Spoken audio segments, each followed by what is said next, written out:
ఇదే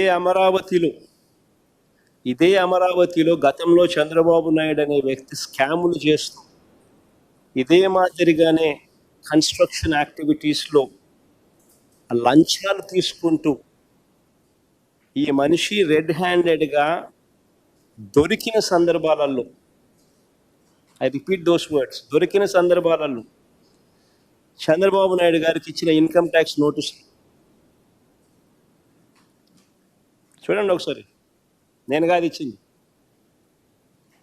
income tax నోటీసులు చంద్రబాబు నాయుడు గారికి ఇచ్చింది.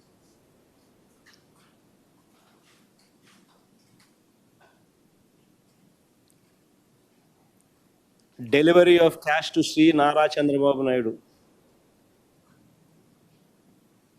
ఇన్కమ్ ట్యాక్స్ నోటీస్ అది.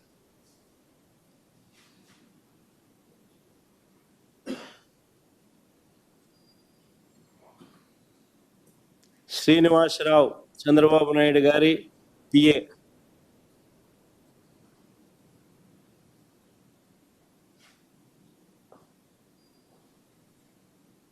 కన్ఫెషన్ స్టేట్మెంట్లు,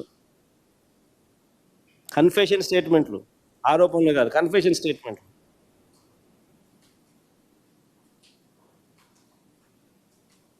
చంద్రబాబు నాయుడు గారికి ఐటీ నోటీసులు ఇచ్చింది, దాని మీద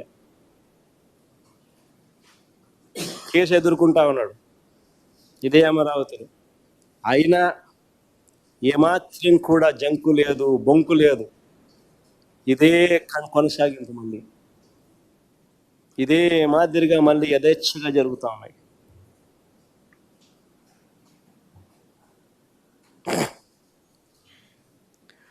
మరోవైపు సెల్ఫ్ ఫైనాన్స్ మోడల్ అంటూ అందరినీ మభ్యపెట్టిన చంద్రబాబు నాయుడు, అమరావతి అంటే సెల్ఫ్ ఫైనాన్స్ మోడల్ అంటూ అందరినీ మభ్యపెట్టిన చంద్రబాబు నాయుడు గారు అమరావతి కోసం చేస్తున్న అప్పులు ఇవాళ ఆకాశాన్ని అంటుతా ఉన్నాయి. ప్రపంచ బ్యాంక్ ఏడీబీ నుంచి 15,000 కోట్లు, హడ్కో నుంచి 11,000 కోట్లు, కేఎఫ్డబ్ల్యూ జర్మనీ బ్యాంక్ నుంచి 5,000 కోట్లు, సిఆర్డిఏ బాండ్ల నుంచి 21,000 కోట్లు, ఇలా ప్రస్తుతానికి 52,000 కోట్ల రూపాయలు అప్పు చేస్తా ఉన్నారు. ఇవి కాక ఈ ఆర్థిక సంవత్సరం బడ్జెట్ నుంచి మరో 6,000 కోట్ల రూపాయలు కేటాయించారు. సో ఎక్కడ సెల్ఫ్ ఫైనాన్స్ మోడల్? ఉన్న పాత 50,000 ఎకరాలకు సంబంధించిన పరిస్థితి ఈ మధ్యకాలంలో చంద్రబాబు నాయుడు గారు ఫైనాన్స్ కమిషన్ వాళ్ళు మన ఆంధ్ర రాష్ట్రానికి పర్యటనకు వచ్చినప్పుడు చంద్రబాబు నాయుడు గారు వాళ్ళకు ప్రజెంటేషన్ ఇచ్చి, ఆంధ్రప్రదేశ్లో ఇప్పుడు నడుస్తూ ఉన్న ఈ 50,000 ఎకరాలకు సంబంధించిన వర్కులకు సంబంధించి 77,000 కోట్లు కావాలి అని స్వయంగా చంద్రబాబు నాయుడు గారు ఫైనాన్స్ కమిషన్ చైర్మన్ ఇక్కడికి వచ్చినప్పుడు ఆయన ఇచ్చిన ప్రజెంటేషన్ అది. ఈనాడు పేపర్ క్లిప్పింగ్, మీరు సాయం చేస్తే పుంజుకుంటాం. Eenadu paper cutting. Finance commission chairman వస్తే చంద్రబాబు నాయుడు స్వయంగా అడిగింది 77,000 కోట్ల రూపాయలు కావాలి.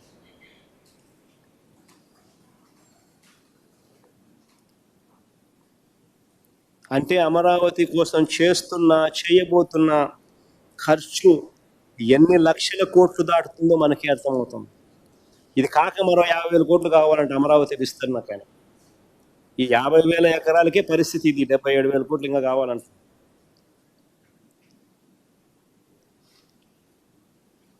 ఇంకొక 50,000 ఎకరాలు మళ్ళీ సేకరించి ఈ పెద్ద మనిషి అమరావతి విస్తరణ కోసం మరో 50,000 ఎకరాలు కావాలంటుంది. తీరా చూస్తే ఎన్ని లక్షల కోట్లు కావాలి? అది అయిపోయేసరికి ఆ తర్వాత ఆ 2-3 లక్షల కోట్లు ఇంకా ఎన్ని లక్షల కోట్లు అవుతుంది అయిపోయే సమయానికల్లా?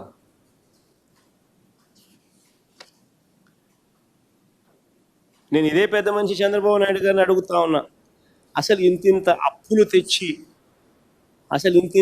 తెచ్చి ఇన్ని స్కాములు చేసే బదులు, అయ్యా చంద్రబాబు, నీ సొంత లాభాలు పక్కన పెట్టి నీ సొంత బినామీల ఆస్తులు పెంచుకునే కార్యక్రమం పక్కన పెట్టి రాష్ట్ర ప్రజల గురించి ఆలోచన చేయి.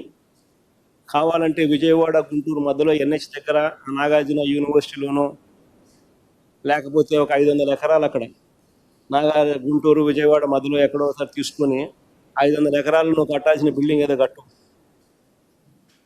రీజనబుల్గా ఏదో సైజులో అయిపోతుంది. విజయవాడ గుంటూరు ఎప్పుడో ఒకసారి కలుస్తాయి. నువ్వు చేసే పనికి విజయవాడ గుంటూరులో రియల్ ఎస్టేట్ ఇప్పటికే డమాల్ అయిపోయినాయి. మా హయాంలో విజయవాడ నుంచి మచిలీపట్నం దాకా రియల్ ఎస్టేట్ రేట్లు పెరిగినాయి. విజయవాడ టు పెనమలూరు టు మచిలీపట్నంలో పోర్టు కట్టాం, మెడికల్ కాలేజ్ కట్టాం. దానివల్ల మొత్తం 45 కిలోమీటర్లు విజయవాడ టు మచిలీపట్నం రేట్లు బ్రహ్మాండంగా పెరిగింది.